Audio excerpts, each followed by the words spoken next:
ठीक है, तो आपका है BLIS 222 information source and services, block 1, unit 1, page number 7।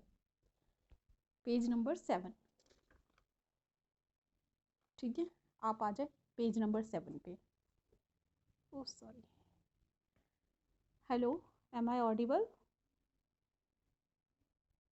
Okay, आप लोग आ जाइए पेज नंबर 7 पे, यूनिट 1 में point number 1.2 information source categories. Okay, class के साथ साथ, पढ़ाने के साथ साथ मैं आप लोग को ये भी बताती जाऊंगी कि एग्ज़ाम में कौन से क्वेश्चन आएंगे, कौन से क्वेश्चन नहीं आएंगे, और कौन से क्वेश्चन को किस तरह तरह से लिखना है एग्ज़ाम में, और कौन से क्वेश्चन को किस तरह से आपको अवॉइड करना है। ठीक है, आंसर आपको कैसे बनाना है, कैसे छोड़ना है। ठीक है, ये सारी पॉइंट्स एंड ट्रिक्स मैं आपको देती रहूँगी बीच बीच में। ठीक है, एग्ज़ाम आप कैसे स्टार्ट करेंगे, कैसे एंड करेंगे, आंसर राइटिंग आप कैसे करेंगे, इन सब की मैं टिप्स एंड ट्रिक्स आपको जैसे जैसे मेरे को नीड पड़ती जाएगी वैसे वैसे मैं आप लोग को बताती जाऊँगी। ठीक है, बीच बीच में आप लोग को जब भी कोई डाउट हो आप लोग तुरंत वहीं पे टोक के पूछ लीजिएगा कि क्या होता है। शर्माने की कोई ज़रूरत नहीं है, आप लोग को कोई यहाँ पे नहीं देख रहा है, आप सिर्फ मेरे से कम्युनिकेट कर रहे हैं। ठीक है, जितना क्वेश्चन आप पूछेंगे उतने ज़्यादा आपके कॉन्सेप्ट अच्छे से क्लियर होंगे। ठीक है, तो सबसे पहले हम थोड़ा सा लाइब्रेरी के बारे में बात करते हैं कि लाइब्रेरी क्या होती है। कोई बता सकता है मुझे? कोई बता सकता है लाइब्रेरी क्या होती है?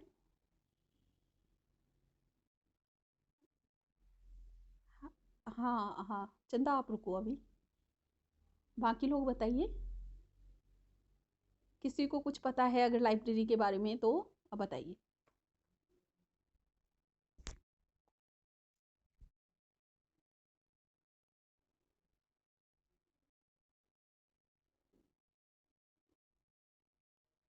ओके, तो अगर आप मेरे घर आ रहे हो पढ़ने के लिए, मेरे पास बुक्स हैं और आप मेरे पास घर में आके बुक्स पढ़ रहे हो और उसके बाद पढ़ के मुझे लौटा रहे हो, तो क्या मेरा घर लाइब्रेरी है?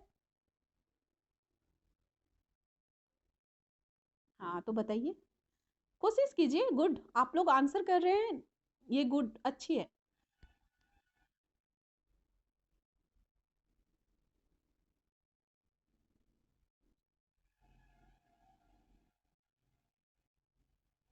वेरी गुड, बहुत हद तक सही है, मतलब सही है। ठीक है, तो लाइब्रेरी एक ऐसा प्लेस है जहाँ पे बहुत सारे बुकों का कलेक्शन होता है। कलेक्शन करना सिर्फ लाइब्रेरी का काम नहीं है। जहाँ पर सिर्फ कलेक्शन करके बुक्स रखे गए हैं उसको हम लोग लाइब्रेरी नहीं मानते हैं, उसको हम बोलते हैं स्टोर रूम। ठीक है, क्योंकि जहाँ पे मान लो सिर्फ कलेक्ट करके बुक रखा है तो क्या वो लाइब्रेरी है? क्या यूजफुल है वो? ऐसा नहीं होता है। ठीक है, जहाँ लाइब्रेरी क्या एक ऐसी प्लेस है जहाँ पे कलेक्शन ऑफ बुक के साथ साथ वो ओपन एक्सेस हो, यूज़र के लिए फ्रीली अवेलेबल हो। ठीक है, सारी बुक्स यूज़र्स के लिए फ्रीली अवेलेबल हो, वो कभी भी आके रीड कर सकते हैं, कभी भी उसको इशू करवा सकते हैं, कभी भी वो रिटर्न करवा सकते हैं। ठीक है, तो ओपन एक्सेस होना चाहिए कलेक्शन ऑफ बुक के साथ साथ। वो क्या होना चाहिए? यूजर्स के लिए ओपन एक्सेस होना चाहिए। ओपन एक्सेस का मतलब क्या होता है?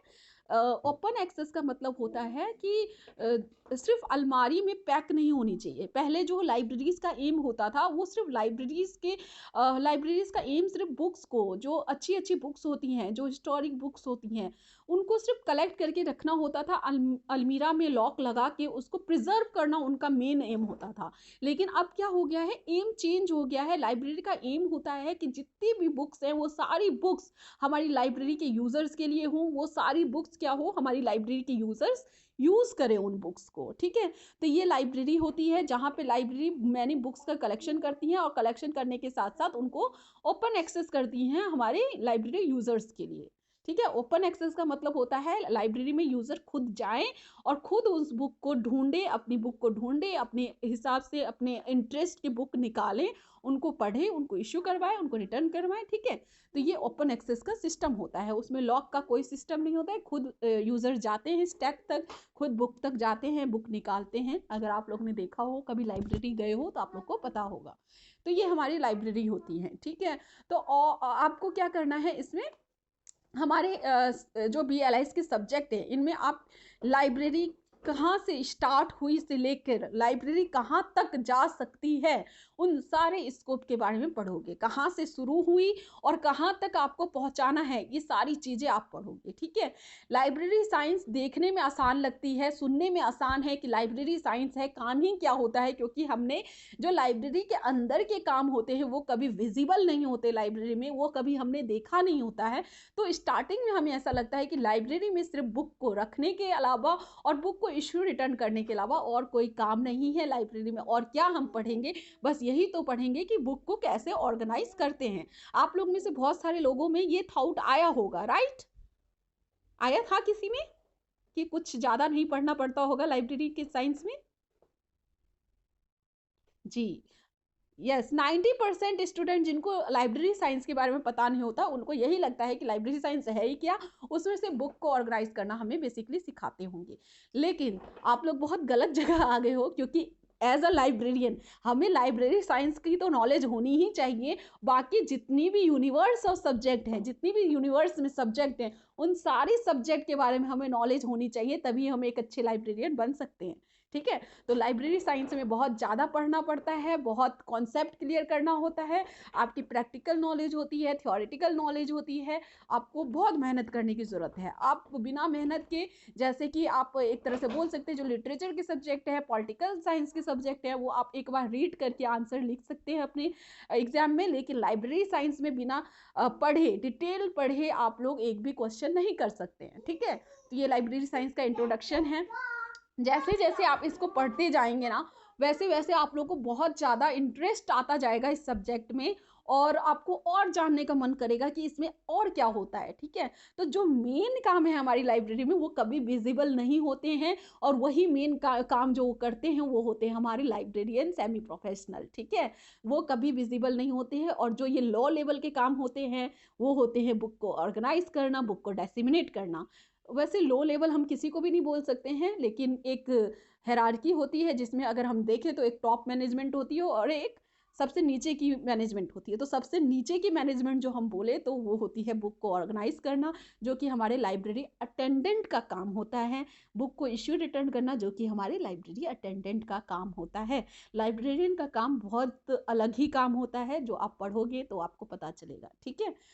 तो अभी हमारे पास है इंफॉर्मेशन सोर्स एंड कैटेगरीज। हम पढ़ने वाले हैं कि लाइब्रेरी में,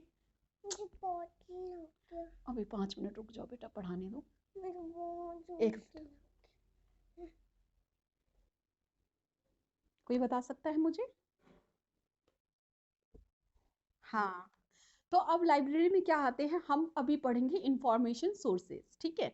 तो जो भी हमारे पास सोर्सेज हैं लाइब्रेरी में, हम जो भी डॉक्यूमेंट लेके आते हैं, जो भी हम बुक्स हो गई, मैगजीन्स हो गई, जो भी हम रखते हैं, उनके बारे में हम पढ़ने वाले हैं कि लाइब्रेरी में कौन कौन से सोर्सेज होते हैं, कौन कौन से डॉक्यूमेंट्स होते हैं, उनकी कैटेगरीज क्या होती है, कैसे उनको कैटेगराइज किया गया होता है। सबको तो ऐसे नहीं बोल सकते कि भाई ये बुक्स हैं, है ना।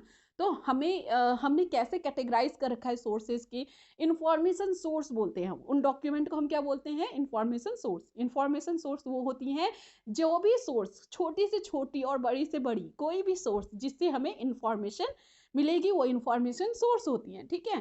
तो इनको हमने कैसे कैटेगराइज कर रखा है, इन सोर्सेज को, इन डॉक्यूमेंट को हमने कैसे कैटेगराइज कर रखा है, इन कैटेगरीज के बारे में हम पढ़ने वाले हैं, ठीक है। तो पॉइंट नंबर 1.2 में हम पढ़ रहे हैं कि सबसे पहले हमारी क्या आती हैं, documentary source and non documentary source, ठीक है। इंफॉर्मेशन सोर्स के कैटेगरीज में सबसे पहले हमारी आती है डॉक्यूमेंट्री एंड नॉन डॉक्यूमेंट्री। उसके अलावा जो लाइब्रेरी में इंफॉर्मेशन सोर्स होती है उनको हम डॉक्यूमेंट्री सोर्स में डिवाइड करते हैं। एक होती है हमारी डॉक्यूमेंट्री एंड नॉन डॉक्यूमेंट्री, उसके बाद हमारी होती है print and non print documents, उसके बाद हमारी होती है पब्लिश्ड एंड अनपब्लिश्ड डॉक्यूमेंट, उसके बाद मैक्रो एंड माइक्रो डॉक्यूमेंट्स, उसके बाद conventional and non conventional document. सब ने अपने अपने हिसाब से क्या है, डॉक्यूमेंट को कैटेगराइज कर रखा है। उन कैटेगरीज को हम पढ़ेंगे कि डॉक्यूमेंट, नॉन डॉक्यूमेंट में कौन कौन से डॉक्यूमेंट्स आएंगे, ठीक है। प्रिंट नॉन प्रिंट में क्या आते हैं, पब्लिश्ड अनपब्लिश्ड में क्या आते हैं, मैक्रो माइक्रो में कौन से डॉक्यूमेंट्स आते हैं, ठीक है। तो ये इनके बारे में हम पढ़ेंगे। तो सबसे पहला हमारा आता है डॉक्यूमेंट्री सोर्स। तो डॉक्यूमेंट्री सोर्स सिंपली कौन कौन से सोर्स होते हैं, वो सारे सोर्सेज जो डॉक्यूमेंट के फॉर्म में आपको अवेलेबल हो, चाहे वो प्रिंट हो चाहे नॉन प्रिंट हो, ठीक है, उससे मैटर नहीं करता है, लेकिन वो डॉक्यूमेंट के फॉर्म में है, ठीक है, तो वो क्या है, डॉक्यूमेंट्री सोर्स है। बात समझ में आ रही है? अगर वो डॉक्यूमेंट है, डॉक्यूमेंट आप सब जानते हो ना क्या होता है, आप सबको पता है व्हाट इज डॉक्यूमेंट?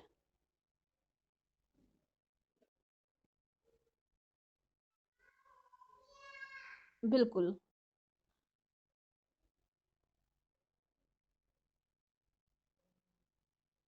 थोड़ा आप लोग सोचिए डॉक्यूमेंट क्या होता है, 1 मिनट में मैं आ रही हूँ, ठीक है।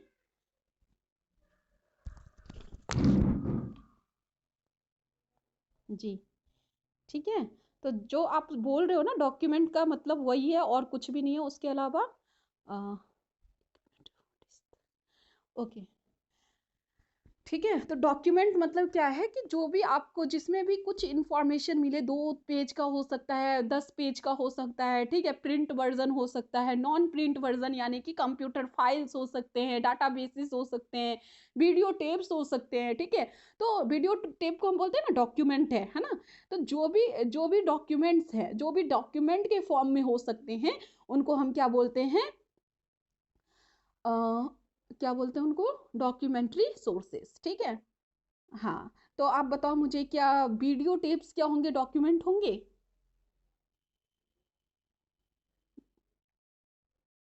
ओके। फोटोग्राफ्स, बताइए। फोटोग्राफ्स डॉक्यूमेंट है, राइट। ठीक है, मैं डॉक्यूमेंट हूँ, लेकिन इंफॉर्मेशन तो मुझसे भी मिल रही है आपको, सोर्स ऑफ इंफॉर्मेशन तो मैं भी हूँ, तो क्या मैं डॉक्यूमेंट हूँ? अभिषेक आप बताइए। क्या, मैं बोल रही हूँ क्या मैं डॉक्यूमेंट हूँ? मैं भी सोर्स ऑफ इंफॉर्मेशन आपको प्रोवाइड कर रही हूँ, मैं भी सोर्स ऑफ इंफॉर्मेशन हूँ, इंफॉर्मेशन प्रोवाइड कर रही हूँ, तो क्या मैं डॉक्यूमेंट्री सोर्स हूँ? क्या मेरी रिकॉर्डेड वीडियोस डॉक्यूमेंट है? बिल्कुल, बिल्कुल, कॉन्सेप्ट क्लियर, ठीक है, यहीं पे कॉन्सेप्ट आप लोग का क्लियर होता है। जो भी सोर्स डॉक्यूमेंट के फॉर्म में है, डॉक्यूमेंट है, वो आपका क्या है, डॉक्यूमेंट्री सोर्स है। भले ही सोर्स ऑफ इंफॉर्मेशन कुछ भी हो, अगर वो डॉक्यूमेंट के फॉर्म में नहीं है तो वो डॉक्यूमेंट्री सोर्स नहीं है। जैसे कि मैं कौन हूँ, आपको इंफॉर्मेशन तो प्रोवाइड कर रही हूँ, लेकिन सोर्स इंफॉर्मेशन प्रोवाइड कर रही हूँ, सोर्स ऑफ इंफॉर्मेशन हूँ, लेकिन डॉक्यूमेंट्री सोर्स नहीं हूँ। लेकिन वहीं अगर मैं ये रिकॉर्डेड वीडियो आपको प्रोवाइड कर दूं, अगर मैं रिकॉर्ड कर लूं अपने वीडियोस को, जो मैं अभी कर रही हूँ, ठीक है, रिकॉर्डेड वीडियो जो मेरी जा रही है, वो क्या है, डॉक्यूमेंट्री सोर्स है, लेकिन मैं डॉक्यूमेंट्री सोर्स नहीं हूँ। डॉक्यूमेंट्री सोर्स का एक और अगर एग्जाम्पल देखिए, तो डॉक्यूमेंट्री सोर्स को आप कभी भी यूज कर सकते हो, ठीक है, लेकिन नॉन डॉक्यूमेंट्री सोर्स को आप कभी भी यूज नहीं कर सकते हो। तो अगर मैं डॉक्यूमेंट्री सोर्स नहीं हूं तो मैं कौन हूं, नॉन डॉक्यूमेंट्री सोर्स हूं, राइट, मैं नॉन डॉक्यूमेंट्री सोर्स हूं। बात समझ में आ रही है? हाँ, तो मैं कौन हूँ, नॉन डॉक्यूमेंट्री सोर्स हूँ, और मेरी रिकॉर्डेड वीडियोस क्या है, डॉक्यूमेंट्री सोर्स है, क्योंकि मुझे आप कभी भी यूज नहीं कर सकते हो, मुझे आप कभी भी नहीं बोल सकते हो कि मैम मेरे को ये इन्फॉर्मेशन, या 12 बजे 1 बजे रात में आप मुझे बोलो कि मैम दोबारा से आप मुझे ये चैप्टर पढ़ा दो, ठीक है, तो ऐसा मुझे नहीं कर सकते, मेरी फिक्स टाइमिंग है, मेरा जब मन करेगा तभी मैं आपको इन्फॉर्मेशन दूंगी। लेकिन मेरी जो रिकॉर्डेड वीडियोज है वो आप कभी भी यूज कर सकते हो, कभी भी चला सकते हो, लॉन्ग टाइम के लिए सेव करके रख सकते हो, ठीक है, जिंदगी भर के लिए आपके लिए एक तरह से डॉक्यूमेंट का काम करती है। तो मेरी जो रिकॉर्डेड वीडियोस होंगी क्लास की, मेरी क्लास की रिकॉर्डेड वीडियोस, वो क्या है, डॉक्यूमेंट्री सोर्स है, लेकिन मैं क्या हूँ, नॉन डॉक्यूमेंट्री सोर्स हूँ। तो ये डॉक्यूमेंट्री एंड नॉन डॉक्यूमेंट्री का कॉन्सेप्ट है। तो डॉक्यूमेंट्री सोर्स में आपके आ जाते हैं बुक्स, ठीक है, सबसे पहले क्या आ जाते हैं, बुक्स। बुक्स क्या होती है आप सब समझते होंगे, पता होगा सबको, बुक्स पता है ना सबको क्या होती हैं? अरे सबने बुक्स देखा है, इतने इतने क्यों डरे हुए हो आप सब? कूल हो जाओ, ठीक है, कुछ भी नहीं, ये मत सोचो हर चीज टेक्निकली टर्म होगा, ठीक है, डरो मत, इतने डरने की कोई जरूरत नहीं है। बुक पता है ना सबको, बुक पढ़ा है सबने? बिल्कुल डरने की कोई जरूरत नहीं है, ठीक है, जहाँ पे जो समझ में ना आए वहीं पे पूछो। अगर कुछ लिख रहे हो, आई होप आप लोग पेंसिल और पेन लेके बैठे होंगे, जो भी है कॉपी पेन पेंसिल लेके बैठे होंगे और नोट डाउन कर रहे होंगे, अगर कुछ इंपॉर्टेंट लग रहा हो तो। बहुत सारे लोग बुक में भी नोट डाउन कर लेते हैं, जैसे मेरे कुछ स्टूडेंट्स हैं, पुराने स्टूडेंट्स वो अधिकतर बुक में ही लिख लेते हैं जो इम्पोर्टेंट लगता है, और मैं भी ऐसा ही करती थी। लेकिन आपको जैसा वे आपको कन्वीनियंट लगे उस वे में आप उसको नोट डाउन करते चले जाना, जो भी इम्पोर्टेंट लगता है। ठीक है, अपने नोट्स आप जितने बनाओगे उतने अच्छे होंगे, अपने नोट्स जितना आप पढ़ोगे वो आपके लिए ज़्यादा बेनिफिशियल होगा। ठीक है, तो नोट्स बनाना स्टार्ट कर देना। जैसे जैसे मैं पढ़ाती हूँ वैसे वैसे अपने हिसाब से आप नोट्स बनाना। नोट्स बनाने की भी एक कैटेगरी है। ठीक है, मैंने बोला था आपको पॉइंट टू पॉइंट मैं टिप्स देती चली जाऊंगी हर एक चीज़ का। तो नोट्स बनाने की भी एक कैटेगरी होती है, एक वो होता है। ऐसा नहीं होता है कि आप पूरी की पूरी बुक उतार दो नोट्स में, ऐसा नहीं होना चाहिए। मेरी अगर नोट्स की अगर बात करें आप लोग, तो एक पेज में मेरा जो होता है, अगर 2 to 6 की बात करूं तो मतलब एक पेज यानी कि आगे और पीछे एक पेज में मेरा क्या है, पूरा बुक का नोट्स बना हुआ है, सिर्फ एक पेज में पूरी बुक का। अगर कोई चीटिंग करना चाहे तो उस एक पेज से आराम से पूरी बुक चीट कर सकता है। ठीक है, तो नोट्स बनाने की भी एक कला होती है, पूरी की पूरी बुक्स आपको उतारनी नहीं होती है। और आप लोग बहुत सीनियर स्टूडेंट्स हैं, तो मुझे बताने की ज़रूरत होनी नहीं चाहिए कि नोट्स कैसे बनाना है। जितना शॉर्ट से शॉर्ट आप बना सको, जितने शॉर्ट में आपको समझ में आ जाए उतना शॉर्ट लिखना। और जैसे जैसे मैं बताती चलूँगी उन सबको आप पॉइंट को नोट डाउन करते चले जाना, आगे आपके रिवीजन के लिए बेनिफिशियल हो जाएगा। तो बुक्स आप सब जानते हैं, बुक्स की भी एक कैटेगरी है, एक होती है ट्रिटीज, एक होती है मोनोग्राफ, एक होती है टेक्स्ट बुक, और एक होती है रेफरेंस बुक, जिसमें कि आप टेक्स्ट बुक से सब लोग अवेयर हैं आप लोग, राइट। जो भी हम बुक्स पढ़ रहे हैं अपनी हाँ, अपनी क्लास की जो हम बुक्स पढ़ते हैं वो बुक्स हमारी टेक्स्ट बुक होती हैं। ठीक है, उसके बाद ट्रिटीज। ट्रिटीज क्या होती हैं, एक पर्टिकुलर सब्जेक्ट पे बुक होती हैं, एक सब्जेक्ट की बुक होती हैं सिर्फ। ठीक है, उनको हम क्या बोलते हैं, ट्रिटीज बोलते हैं। कहीं पे लिखते जाना आप लोग, ठीक है, कहीं पे नोट डाउन करते चले जाओ। किसका टेक्स्ट बुक, बच्चे जो हम अपनी क्लास की बुक पढ़ते हैं ना वो टेक्स्ट बुक होती हैं। जैसे 1 क्लास की बुक, 2 क्लास की बुक्स, जो भी बच्चों की बुक्स होती हैं वो सारी बुक्स क्या होती हैं, टेक्स्ट बुक्स होती हैं। ठीक है, उसके बाद ट्रिटीज मैंने बताया, ट्रिटीज क्या होती हैं। सोनम आप लेट हो गई क्लास में।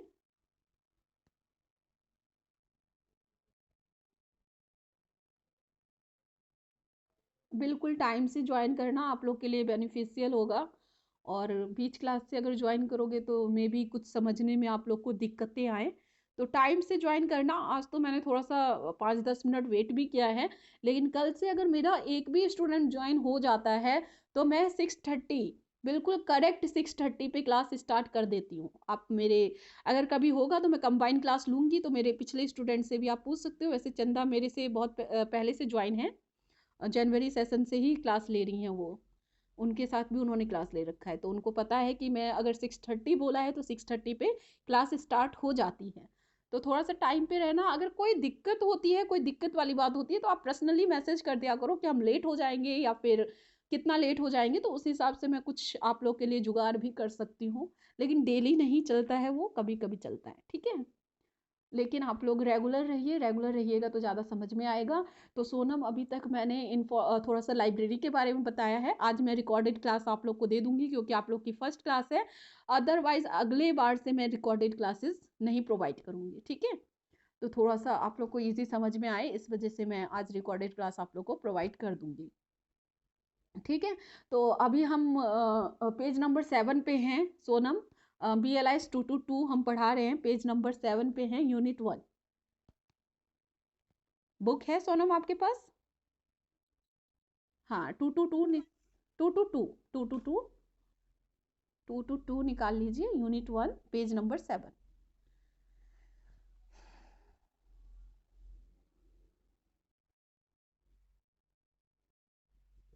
हाँ, पर्टिकुलर एक सब्जेक्ट की बुक्स जो होती हैं वो ट्रिटीज होती हैं, सिर्फ एक सब्जेक्ट कवर होगा उसके अंदर। ठीक है, चाहे वो मैथ्स कवर होगा, एक सब्जेक्ट समझ लो कवर होगा बस। ठीक है, वो ट्रिटीज होती हैं।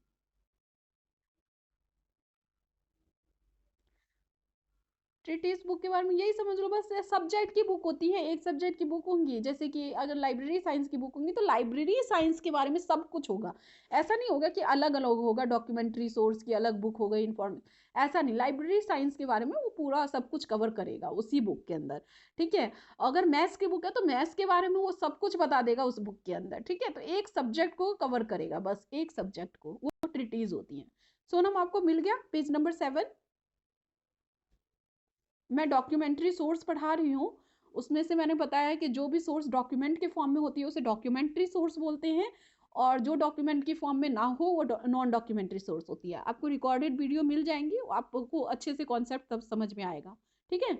अभी हम फर्स्ट पे हैं बुक्स, उसके बारे में बता रही हूँ, तो आप लोग थोड़ा सा समझिए, अब यहीं से समझिए, ठीक है, क्या कर सकते हैं, ठीक है। तो ट्रिटीज आपकी क्या होती हैं, जो पर्टिकुलर सब्जेक्ट पे, एक सब्जेक्ट की जो बुक होंगी उनको हम ट्रिटीज बोलते हैं। कोई नहीं बताएगा ये मतलब इतना डिटेल में, बट मैं इसलिए बता रही हूँ क्योंकि ये वर्ड जो होंगे ना बार बार रिपीट होंगे और हर सब्जेक्ट में रिपीट होंगे, तो इससे अच्छा मैं यहीं पे क्लियर कर देती हूँ बच्चों को।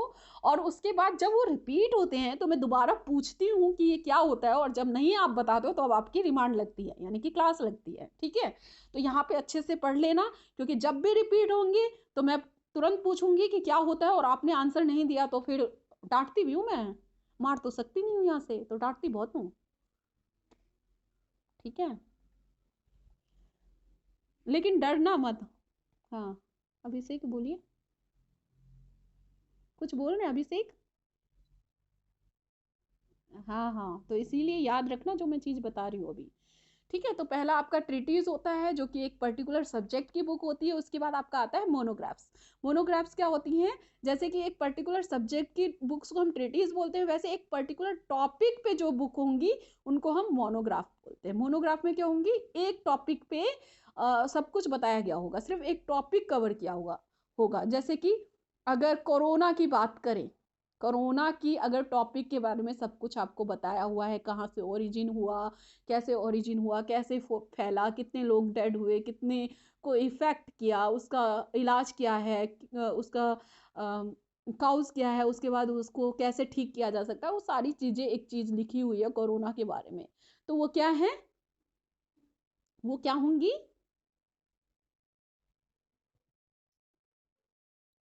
मोनोग्राफ होंगी, क्योंकि इसने एक टॉपिक को कवर किया है। अगर मैं बोलूं डिजीज, डिजीज के बारे में अगर कोई बुक बता रही है, ठीक है, डिजीज, जितनी भी डिजीज है उन सारे डिजीज के बारे में बता रही है, ठीक है, तो वो बुक किसकी होंगी, वो क्या कहलाएंगी,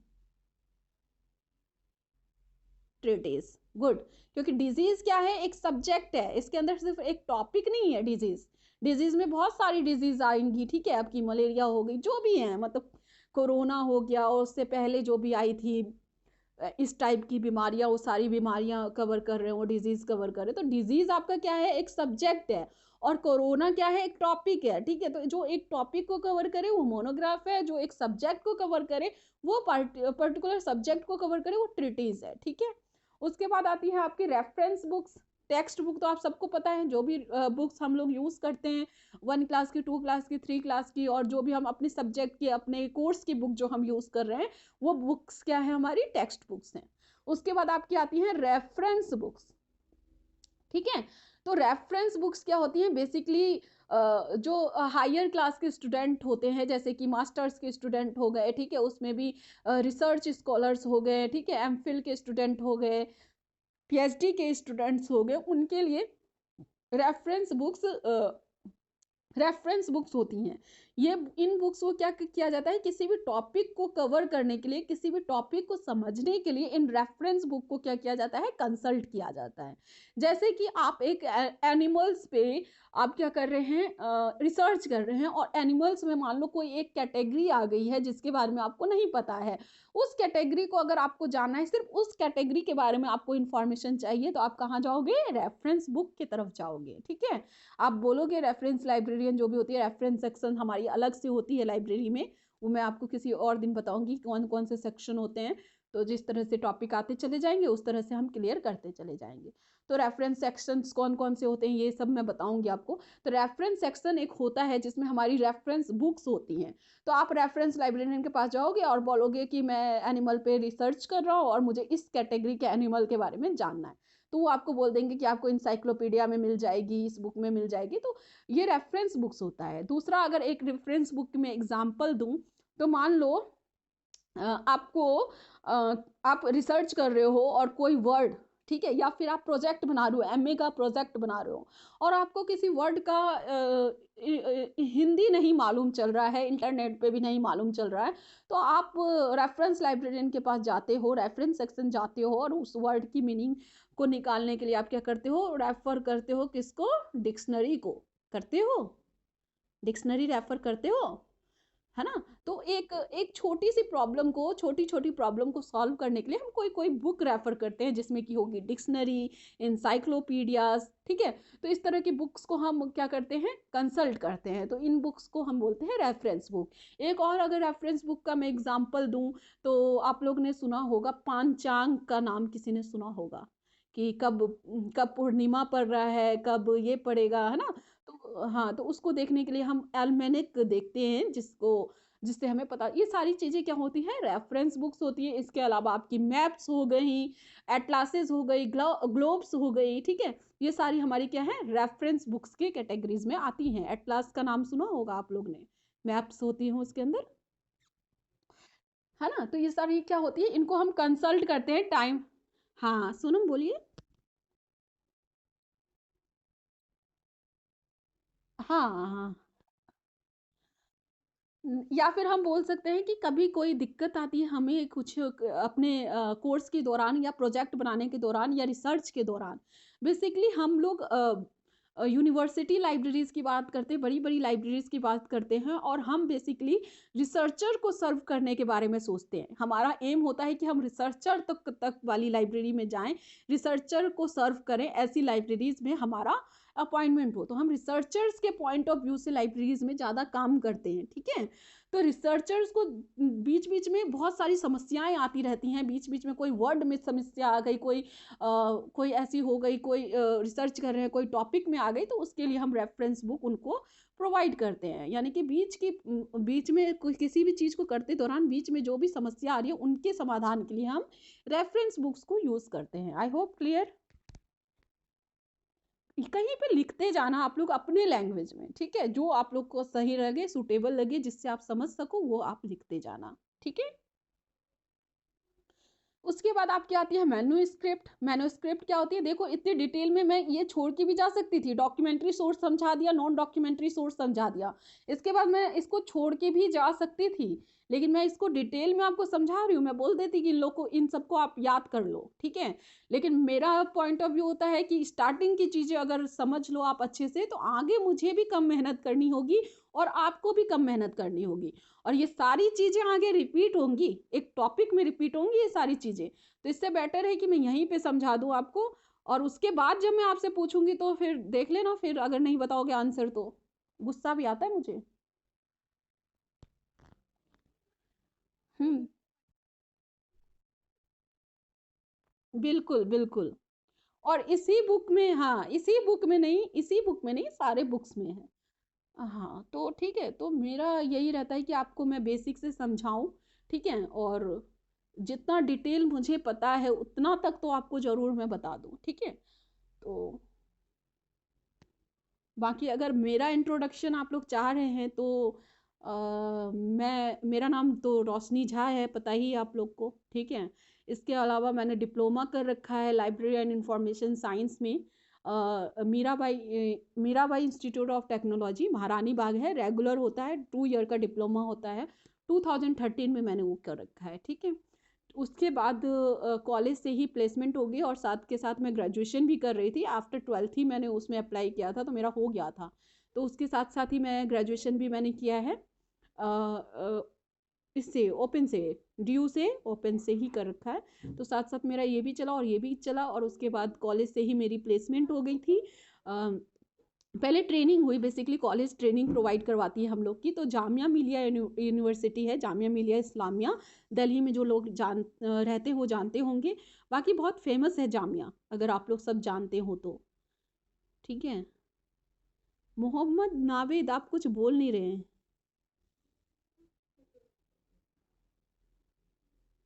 पता नहीं सुन भी रहे हैं कि नहीं सुन रहे हैं, क्लास में हैं। ठीक है, तो वहाँ पे जामिया है, वहाँ पे मैंने ट्रेनिंग भी कर रखी है। वहाँ पे ट्रेनिंग करने के बाद मेरी कॉलेज से ही फिर प्लेसमेंट हो गई थी। वही जामिया का ही एक ब्रांच है, स्कूल है। क्या नाम था उसका, हमदर्द पब्लिक स्कूल। आप लोग सर्च करना गूगल पे तो मिल जाएगा आपको, हमदर्द पब्लिक स्कूल। ठीक है। जामिया ही का ब्रांच है, आईएएस वगैरह की भी प्रिपरेशन होती है वहाँ पे। संगम बिहार में है। और वहाँ से फिर मैंने लाइब्रेरियन का course, librarian as a work किया वहाँ पे। उसके बाद शादी वादी हो गई थी तो फिर जॉब को छोड़ दिया। और जॉब के बाद फिर हाँ, BLIS भी तभी मैंने उनके बीच में ही BLIS किया, और MLIS के लिए अप्लाई कर रखा है। अभी MLIS मैंने कर नहीं रखा एक्चुअली, बीच में किया था, आधे पे ही मैंने छोड़ दिया, कुछ सर्कमस्टांसेस ऐसी हो गई थी, इस वजह से MLIS मैंने नहीं किया है। और उसके बाद यहाँ पे आने के बाद मेरी आफ्टर BLIS एक पॉलिटेक्निक कॉलेज है, पॉलिटेक्निक कॉलेज में उसके बाद मेरी प्लेसमेंट हुई। तो पॉलिटेक्निक कॉलेज में भी मैंने एज अ लाइब्रेरियन काम किया। और उसके बाद हस्बैंड ने बोला कि इसमें नहीं आप, क्योंकि वो कॉन्ट्रेक्चुअल था, कोई ऐसा परमानेंट जॉब नहीं था तो पॉलिटेक्निक सैलरी भी डिसेंट थी। लेकिन फिर हस्बैंड ने बोला कि नहीं, आप गवर्नमेंट जॉब की प्रिपरेशन करो।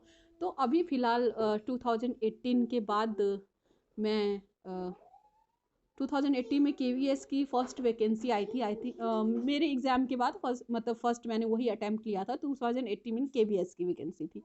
तो उसमें उस वैकेंसी में मैंने एग्ज़ाम दिया था, और एग्ज़ाम मेरा क्लियर नहीं हुआ, कुछ 10 और 20 मार्क्स से मेरे एग्ज़ाम रह गए। ठीक है। तो वो एग्ज़ाम ना दिया, फिर उसको वो क्लियर नहीं हुआ। उसके बाद हस्बैंड की डिमांड थी कि गवर्नमेंट जॉब की आप प्रिपरेशन करो। तो तब से मैं गवर्नमेंट जॉब की ही, उधर जाओ, उसके बाद मैं गवर्नमेंट जॉब की ही प्रिपरेशन कर रही हूँ, बेसिकली KBS की प्रिपरेशन कर रही हूँ। तो इसी में मैं हूँ। ठीक है। उसके अलावा जब मैंने बोला कि मैंने MLIS छोड़ दिया कुछ सरकमस्टांसेस की वजह से, तो अपीयरिंग में मैंने नेट का एग्ज़ाम भी दिया था, और 3 मार्क्स से आई थिंक मेरा नेट रह गया। और उसके बाद मुझे मौका नहीं मिला कि मैं MLIS कर सकूं। और करंट में मैं BEd भी कर रही हूँ। तो इस वजह से मैंने MLIS को प्रेफरेंस ना देके BEd किया, ताकि मेरे पास 2 ऑप्शन हो जाएं। क्योंकि मुझे स्कूल में ही गवर्नमेंट जॉब की अभी मैंने सोचा है कि गवर्नमेंट जॉब स्कूल में हो जाए, उसके बाद आगे देखते हैं क्या इसको कंटिन्यू कैसे करना है। ठीक है। तो इसी बीच में कुछ पॉकेट मनी निकालने के लिए मैंने आप लोग की क्लास स्टार्ट की है। मतलब बहुत पहले से कर रही हूँ, आपसे पहले वाली बैच भी थी, और उससे पहले वाली बैचेस जो थी उसमें मेरे पास इतना टाइम नहीं होता था, क्योंकि मैं कंटिन्यू प्रिपरेशन में थी। तो मेरे पास टाइम निकालना थोड़ा सा मुश्किल होता था। तो जब भी मेरे पास टाइम होता था तो मैं उनको फ्री क्लासेस अवेलेबल करवाती थी। आपसे पहले से पहले वाले बैच में। ठीक है। उससे 2 बैचेस पहले मैंने फ्री क्लासेस दी हैं, क्योंकि टाइम की शॉर्टेज होती थी, टाइम उतना नहीं होता था। तो अभी प्रिपरेशन उस लेवल पे है, तो सोचती हूँ ठीक है, कुछ साथ के साथ जो भी है, मतलब मोमोज खाने के पैसे निकल जाएं बेसिकली, और कुछ नहीं है।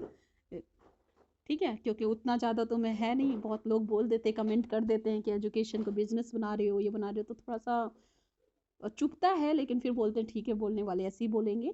बाकी जो मेरे से क्लास में जुड़ते हैं उनको पता होता है कि मैं क्या क्वालिटी प्रोवाइड कर रही हूँ और क्या फीस ले रही हूँ। ठीक है। ऐसा मेरे स्टूडेंट बोलते हैं पुराने, और आई होप आप लोग भी बोलोगे आगे। ठीक है। तो ये मेरा इंट्रोडक्शन था बेसिकली। और अगर आप कुछ लोग पूछना चाहते हो, कुछ मेरे से पूछना चाहते हो इस टॉपिक के रिगार्डिंग, तो पूछ सकते हो मेरे बारे में, बेसिकली अगर कुछ पूछना है तो। डिप्लोमा भी मांगता है और BLIS भी मांगता है। Diploma with graduation I think मांगता है, और BLIS तो BLIS ही है, वो मांगता है। और डिप्लोमा के साथ कुछ एक्सपीरियंस मांगते हैं वो एक्सपीरियंस मेरे पास है, क्योंकि मैंने ट्रेनिंग कर रखा है, जॉब कर रखा है, तो एक्सपीरियंस मेरे पास है।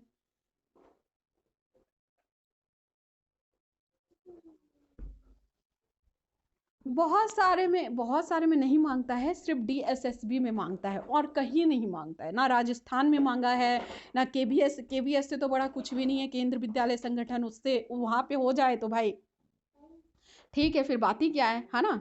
तो केबीएस आपका नहीं मांगता है, तो मेरे को ये समझ में नहीं आता है, तो बच्चे जहां पे मांगते हैं उसके पीछे क्यों भागते हैं, जहां पे नहीं मांग रहे वो क्यों नहीं देख रहे हैं।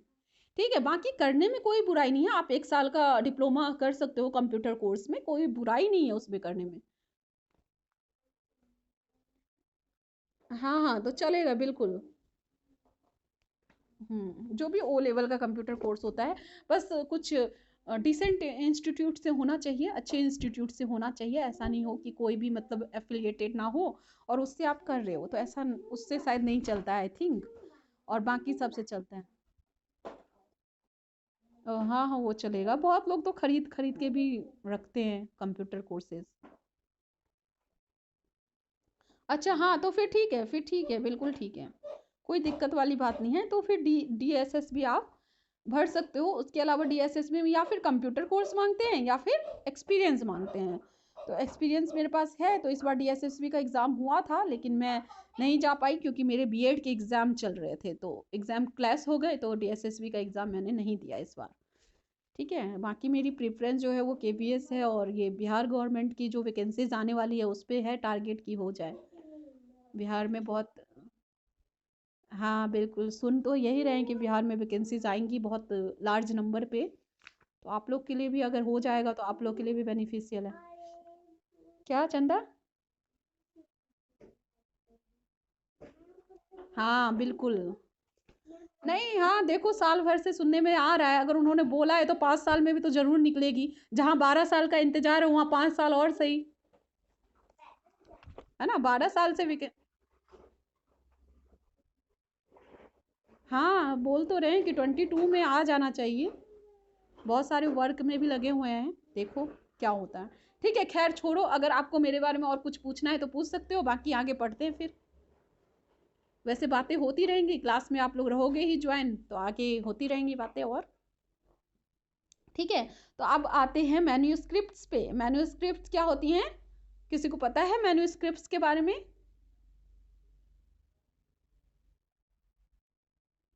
हाँ बोलो, तथागत। बिल्कुल बिल्कुल, जो हैंड रिटन डॉक्यूमेंट्स होते हैं, हाथ से लिखी जो डॉक्यूमेंट्स होंगी वो मैन्यूस्क्रिप्ट होती है, जैसे कि राजा महाराजाओं के जमाने में लोग हाथ से लिखते थे, मोरपंख से स्याही लगा लगा के, याद होगा, मुगलों के जमाने में लिखते थे, है ना। तो वो क्या होती हैं, आपकी मैन्यूस्क्रिप्ट होती हैं। उसके बाद आती हैं आपकी प्रियोडिकल्स। ठीक है, तो प्रियोडिकल्स भी एक बहुत इंपॉर्टेंट डॉक्यूमेंट होती है लाइब्रेरी में, एज अ रिसर्चर्स को सर्व करने के लिए। ठीक है, पीएचडी जो कर रहे हैं उनको सर्व करने के लिए, रिसर्चर्स, स्कॉलर्स, इन सबको सर्व करने के लिए प्रियोडिकल्स एक बहुत इंपॉर्टेंट डॉक्यूमेंट होती हैं। प्रियोडिकल्स का मतलब क्या होता है, देखो, पीरियोडिकल में दो वर्ड हैं, पीरियड एंड कल्स, है ना। यानी कि पीरियड यानी कि एक डेफिनेट पीरियड पे जो आए उसको हम पीरियडिकल्स बोलते हैं, यानी कि एक डेफिनेट टाइम पे वो आती रहती हैं, एक डेफिनेट इंटरवल पे वो क्या होती हैं, आती रहती हैं, यानी कि पब्लिश होती रहती हैं और आती रहती हैं। ऐसा नहीं होता है कि एक बार आ गई और ख़त्म, ऐसा नहीं। यानी कि या फिर वीकली वो आएंगी या फिर मंथली आती रहेंगी, एक मंथ में एक बार आई, फिर दूसरे मंथ में आएगी, फिर तीसरे मंथ में आएगी, या फिर एनुअली आएगी, 1 साल पे आ रही है, 2 साल पे आ रही है, तीसरी, एक तरह से पीरियड चलती है, सीरीज चलती है उनकी। ठीक है, तो उनको हम क्या बोलते हैं, पीरियोडिकल्स। इसका कोई एग्जाम्पल मुझे दे सकता है चंदा, आपको छोड़ के?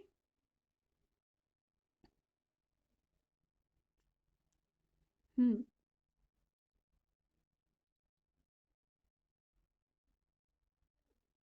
बिल्कुल बिल्कुल बिल्कुल बिल्कुल। जो भी मैगजीन्स हैं, बच्चों के स्कूल वाली ही नहीं, जितनी भी मैगजीन्स आती हैं, ठीक है, प्रतियोगिता दर्पण अगर आप लोग ने सुना हो, है ना, करंट अफेयर की मैगजीन्स होती हैं वो, प्रतियोगिता दर्पण। ठीक है, तो ये सारी जितनी भी मैगजीन्स हैं वो क्या हैं, periodicals हैं। ठीक है, उसके अलावा जर्नल्स होती हैं, सीरियल्स होती हैं, ये सारी चीज़ें आप पढ़ोगे, आगे पढ़ते चलोगे पढ़ते चलोगे। ठीक है, तो ये periodicals होती हैं जो एक डेफिनेट टाइम पे आए, डेफिनेट पीरियड पे आए। इसको याद करने का आपको मैंने एक फॉर्मूला भी बता दिया, पीरियडिकल्स यानी कि पीरियड्स, है ना, यानी कि एक डेफिनेट पीरियड पे जो आए, डेफिनेट टाइम पे आए, डेफिनेट इंटरवल पे आए, वीकली, मंथली, एनुअली। ठीक है। उसके बाद आपकी आती है पेटेंट्स। पेटेंट्स क्या होती हैं, किसी को पता है? पेटेंट्स के बारे में किसी को पता है?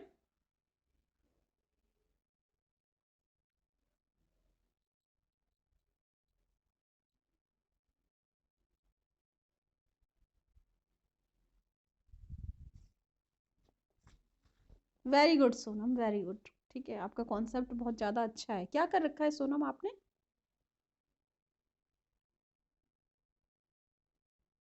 हम्म।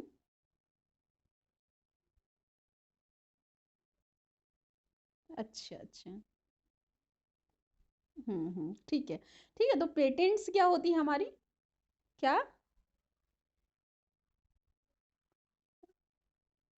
बिल्कुल, तब तो आप बिल्कुल सही फील्ड में आए हो। तब तो लाइब्रेरी साइंस आपके लिए है। ठीक है। अगर बुक पढ़ने का शौक है तो अच्छा है, आपके लिए बहुत अच्छा है फिर। ठीक है। एज अ लाइब्रेरियन आप सर्व करोगे पढ़ने के अलावा, आप लोगों को भी पढ़ाओगे, तो बहुत अच्छा है। हाँ। ठीक है। तो पेटेंट्स हमारी क्या होती हैं? जो भी इन्वेंशंस होती हैं बेसिकली। एक आपने सुना होगा कॉपीराइट का नाम। कॉपीराइट का नाम सुना है? कॉपीराइट तो सबने सुना होगा आई थिंक, है ना? तो कॉपीराइट क्या होती है? जो भी किसी की अथॉरिटी होती है, जो भी किसी ने कुछ काम किया होता है, अगर उसको आप कॉपी कर लेते हो तो आप पे कॉपीराइट क्लेम आ जाता है, यानी कि आपने उसकी मटेरियल को आप चुरा नहीं सकते हो, कॉपीराइट आ जाएगा आपको, उसके लिए फिर कुछ फाइन देना होगा। ठीक है। जैसे कि कोई ऑथर है, अगर वो बुक लिखा है, ठीक है, तो उसकी बुक में से अगर आप कोई कुछ भी उठा लेते हो, ठीक है, और उसको मेंशन नहीं करते हो, तो वो आप पे क्या आ जाएगा? कॉपीराइट आ जाएगा। अगर यूट्यूब पे भी आप देखते होगे तो कॉपीराइट बहुत सुनते होगे, जैसे कि कोई गाना अगर बैकग्राउंड में बज रहा होता है किसी के यूट्यूब चैनल पे, तो उस गाने के लिए उनको क्या करना होता है? पे करना होता है। अगर उन्होंने उस गाने के लिए पे नहीं किया और उस गाने को यूज कर लिया, तो उनके ऊपर कॉपीराइट क्लेम आ जाता है, जिससे उनका चैनल तक बंद हो सकता है। इसका मतलब होता है कि उन्होंने उसके गाने को चुरा लिया है, यानी कि जिसने उस गाने को लिखा है उसने अपने नाम से उस गाने को रजिस्टर करवा रखा है, कानूनी एक रजिस्टर करवा रखा है, कॉपीराइट करवा रखा है उसका। तो जो भी अब उसको यूज करेगा उसके लिए उसको कुछ ना कुछ फाइन देना होगा। अगर वो नहीं देता है तो उसको चोरी माना जाता है। ठीक है। यानी कि आप उसके गाने को आपने क्या कर लिया? चोरी कर लिया है। अब उसके लिए आपको क्या होगा? जो चोरी करने के लिए सजा होती है वही सजा आपकी होगी। तो वो कॉपीराइट होती है। जैसे कि कोई पिक्चर क्लिक कर रहा है, ऑथर है वो कुछ लिख रहा है, ठीक है, पोयम है, पोइट्री है, इन सब के लिए क्या होती है? कॉपीराइट होती है। सिमिलरली जो इन्वेंशंस होते हैं, न्यू न्यू इन्वेंशंस होते हैं, उनके लिए क्या होती है? पेटेंट होती हैं। जैसे कि किसी ने फॉर्मूला लिखा है, फॉर्मूलाज बोल सकते हैं, फॉर्मूला किस निकली है, तो वो किससे निकलती है? रिसर्च से निकलती है, इन्वेंशन से निकलती है। किसी ने मोटरसाइकिल बनाया है ना? न्यू न्यू एक कार इन्वेंट हुई है, तो न्यू न्यू कार इन्वेंट करने के बाद जिसने उस कार को बनाई होगी वो अपने नाम से पहले क्या करवाता है? पेटेंट करवाता है, कि उसके नाम से वो पेटेंट हो जाए, उसके नाम से वो रजिस्टर हो जाए। अगर वो ऐसा नहीं करता है और कोई उसके उस कार के डिज़ाइन को देख लेता है और सेम वैसा ही कार बना लेता है, और उसको उसने पेटेंट नहीं करवा रखा था जिसकी उसने कॉपी की है, और वो जाके जिसने कॉपी कर लिया, चोरी कर लिया, और उसने अपने नाम से उसको पेटेंट करवा लिया, तो वो कार किसकी हो गई? वो कार की डिजाइन और इन्वेंशन किसकी हो गई? जिसने चोरी करके बनाई है उसकी होगी, क्योंकि उसने अपने नाम से पेटेंट करवा लिया और उसने पेटेंट नहीं करवाया था। तो वो कार किसकी हो गई? उस इंसान की हो गई। अब वो कितना भी बोलता रहे, सर पीटता रहे कि ये तो मेरी डिजाइन थी, इसने चोरी कर ली, कोई नहीं मानेगा, क्योंकि पेटेंट उसकी हो गई। तो जो भी न्यू इन्वेंशंस होती हैं, इन्वेंशंस होती हैं, उनके रजिस्ट्रेशन को हम क्या बोलते हैं? पेटेंट बोलते हैं। याद रखना, इन्वेंशंस के लिए पेटेंट और बाकी चीजों के लिए कॉपीराइट। क्लियर? क्लियर है इतना सबको? ठीक है।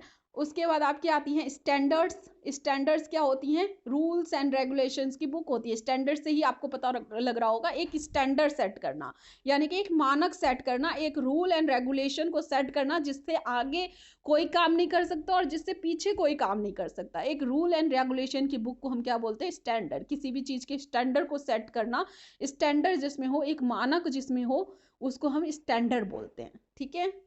उसके अलावा थीसिस होती हैं, ठीक है। थीसिस क्या होती है?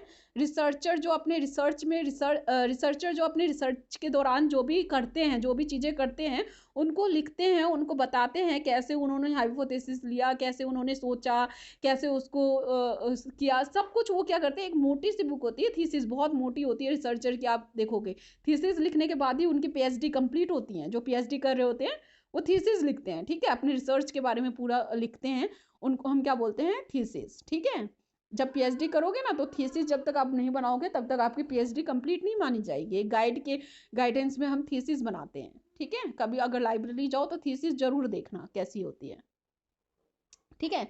तो थीसिस क्या होती है? रिसर्चर के द्वारा रिसर्च के दौरान में बनाई जाती है, रिसर्च करते करते बनाई जाती हैं, और रिसर्च खत्म होकर उनकी थीसिस भी खत्म हो जाती हैं। रिसर्च खत्म होने के बाद उनकी थीसिस को जमा किया जाता है, और जमा करने के बाद उनकी थीसिस को चेक किया जाता है। अगर थीसिस सही होती है तो उनकी पीएचडी कंप्लीट मानी जाती है। अगर थीसिस गलत होती है, कुछ कॉपी होता है, उनकी खुद की इन्वेंशन नहीं होती है, खुद की रिसर्च नहीं होती है, कहीं से कुछ कॉपी है, तो उसको फिर कैंसिल कर दिया जाता है और उसको फिर से पीएचडी करना पड़ता है। तो यही कारण होता है कि देखते होंगे आप पीएचडी कुछ लोग 5 साल में करते हैं, कुछ लोग 10 साल में करते हैं, कुछ लोग 1 साल में भी कर लेते हैं, ठीक है। क्लियर? उसको हम क्या बोलते हैं? थीसिस। क्लियर? किसी को कोई दिक्कत?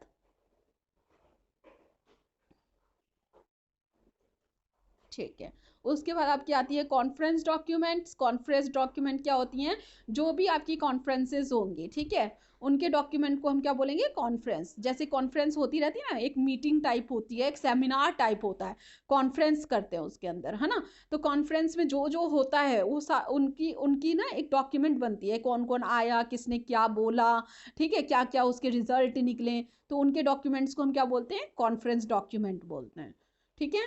उसके बाद आती है आपके सॉविनियर्स। सॉविनियर्स क्या होते हैं? किसी की याद में जो बुक्स लिखी गई होती हैं उनको हम सॉविनियर्स बोलते हैं। किसी की याद में बना बुक्स क्या होती है? सॉविनियर्स होती हैं। क्लियर? कहीं पे अगर लिख रहे हो आपको तो फिर आसानी होगी आगे याद करने में, ठीक है। तो सॉविनियर्स क्या होती है? किसी की याद में जो बुक बनी होती है, किसी की याद में बना बुक्स सॉविनियर्स कहलाती हैं। जरूरी नहीं है उसमें उसके बारे में लिखा हो, ठीक है, ये भी जरूरी नहीं है कि उसमें उसके बारे में लिखा हो उसी को, लेकिन जैसे कि होती है ना, कोई कोई बुक होती है और डेडिकेट कर दिया होता है, जैसे रंगानाथन सर ने अपनी माँ को एक बुक डेडिकेट किया है, यानी कि वो बुक क्या है, उन्होंने अपनी माँ को डेडिकेट कर दिया है, यानी कि उनकी याद में उन्होंने उन्होंने लिखा होता है उस बुक में, in the remembering of dearest या लवेबल मदर, ऐसा कुछ करके, ठीक है।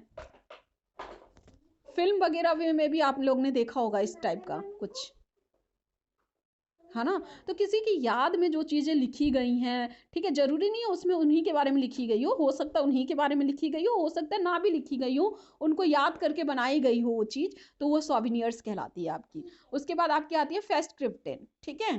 फेस्ट क्रिप्टेन क्या होती है? ये होती है बहुत वॉल्यूम को मिलाकर एक बुक बना दी जाती है, ठीक है। जैसे कि बुक से आई, ठीक है, उसकी दूसरी वॉल्यूम आई, उसकी तीसरी वॉल्यूम आई, उसकी चौथी वॉल्यूम आई, पांचवी वॉल्यूम आई, और उन पांचों वॉल्यूम को कंबाइन करके, यानी कि मिला के, और उनको जो भी बोलते हैं उसको क्या बोलते हैं? बाइंड करके, यस, बाइंड करके उसको एक बुक बना देना, एक बुक के फॉर्म में ले आना, फेस्ट क्रिप्टन कहलाता है। ये अधिकतर किस में होता है? periodicals में होता है। क्या करते हैं, जब मैगजीन्स आती हैं, एक मैगजीन्स आई, फिर उसकी दूसरी आई, तीसरी आई, और उन सबको क्या करते हैं? बाइंड करके एक बुक के फॉर्म में ले आते हैं, उनको हम क्या बोलते हैं? फेस्ट क्रिप्टन बोलते हैं। क्लियर? नित्या, आवाज आ रहा है बेटा, उधर जाके चलाओ गाड़ी, यहाँ पे बहुत ज्यादा आवाज आ रही है, नॉइज आ रही है। उधर हॉल में चलाओ, हॉल में प्लीज। बस हो गई बेटा, मेरी क्लास हो गई।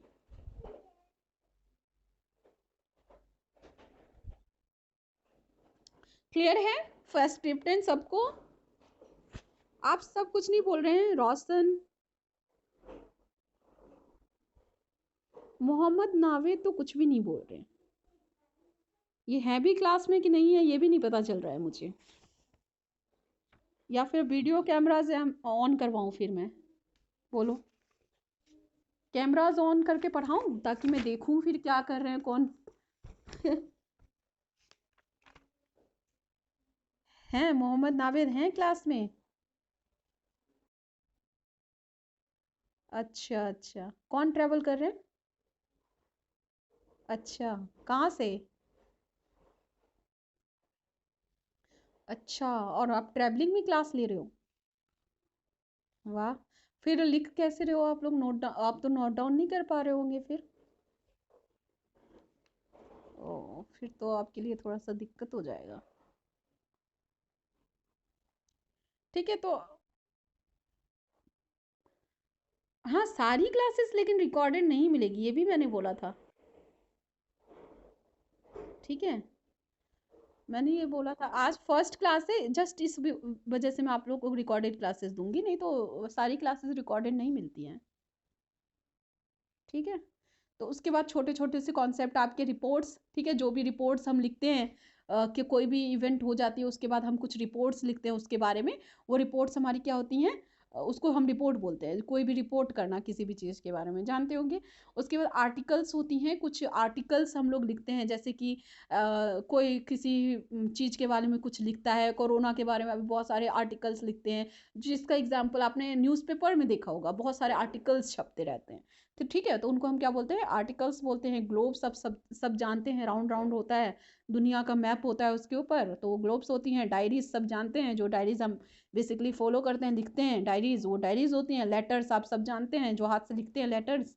ठीक है, बताने की जरूरत नहीं है। ऑफिस फाइल जो होती हैं, कुछ ऑफिस की जो इंपॉर्टेंट फाइल्स होती हैं, उसको बोलते हैं। सीडी रोम रिकॉर्डिंग, यानी कि सीडी में जो रिकॉर्डिंग है उनको सीडी रोम रिकॉर्डिंग बोलते हैं। वीडियो रिकॉर्डिंग, जो आपने वीडियो रिकॉर्ड कर रखी है, डाटा बेसिस जो कंप्यूटर में डाटा आपने सेव करके रखा है, कंप्यूटर फाइल्स, डाटा बेस को मिला मिला के जो आपने फाइल बना रखा है उसको कंप्यूटर फाइल बोलते हैं।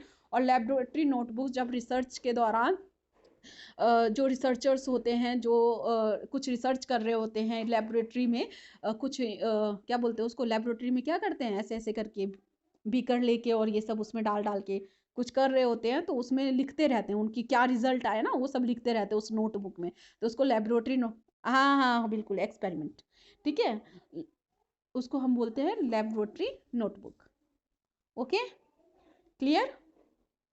ये आपका डॉक्यूमेंट्री सोर्स पूरा कंप्लीट हो गया। कल मैं नॉन डॉक्यूमेंट्री सोर्स के बारे में थोड़ा सा बताऊंगी आप लोग को।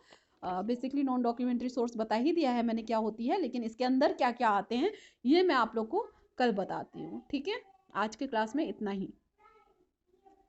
आज की क्लास आप लोग को कैसी लगी? अगर कुछ बताना चाहें आप लोग तो। समझ में आया? सारे कॉन्सेप्ट क्लियर हुए? तो कुछ बताना चाहो तो बताओ आप। बेसिक पॉइंट क्लियर हो पा रहे हैं?